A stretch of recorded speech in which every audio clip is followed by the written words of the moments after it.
मुर्दाबाद मुर्दाबाद मुर्दाबाद आर्मीके अपमान करे भास्कर शर्मा काम নাই भास्कर शर्मा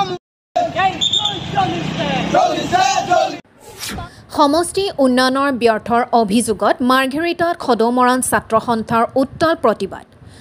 মাৰ্ঘেৰিটাত আজি সদমৰাণ ছাত্ৰ সন্থাই মাৰ্ঘেৰিটাৰ বিধায়ক ভাস্কৰ শৰ্মাই সমষ্টিৰ উন্নয়নত ব্যৰ্থ হোৱা অভিযোগ তুলি আজি উত্তাল প্ৰতিবাদ সাব্যস্ত কৰে।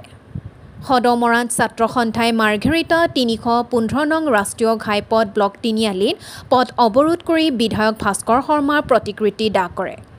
মৰাণ ছাত্ৰ সন্থাৰ কেন্দ্ৰীয় সমিতিৰ সাধাৰণ সম্পাদক জয়কান্ত মৰাণৰ নেতৃত্বত প্ৰায় অৰ্ধশতাধিক ছাত্ৰকৰ্মীয়ে বিভিন্ন শ্লোগানেৰে উত্তাল কৰি তোলে মাৰ্ঘেৰিটাৰ আকাশ বঁটা।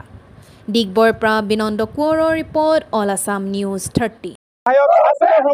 সমষ্টি উন্নয়নৰ অপূৰ্ণৰূপে ব্যৰ্থ হৈছে। আজি 2008 চনতে টেকেৰিগাঁৱত এখন আদৰ্শ চিকিৎসালয় স্থাপন কৰিছিল। আজি পৰ্যন্ত চিকিৎসালয় নাই। এইবোৰ কথা যদি আমি ভাস্কৰ শৰ্মাক ক'বলৈ যাওঁ, কিন্তু এই কথাবোৰ শুনিবলৈ তেওঁ সময় নাই। আজি মাৰ্ঘেৰিটা সমষ্টিত বানগৰাখহনীয়ে বৃহৎ ৰূপ ধাৰণ কৰিলে।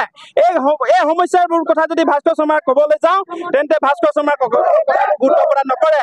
কেৱল তেওঁৰ ৰাজনীতি কৰি আছে আৰু আমাৰ সৰ্বসাধাৰণ ৰাইজৰ মাজত তেওঁ এগৰাকী বিধায়ক ৰূপে থাকি যিদৰে আজি সমষ্টি উন্নয়নৰ কথাত গুৰুত্ব প্ৰদান কৰিব লাগিছিল, টেকেৰিগাঁৱৰ সমস্যাসমূহ সমাধান কৰিব লাগিছিল, মাৰ্ঘেৰিটা সমষ্টিৰ সমস্যাসমূহ সমাধান কৰিব লাগিছিল, তাৰ ক্ষেত্ৰত গুৰুত্ব প্ৰদান নকৰে।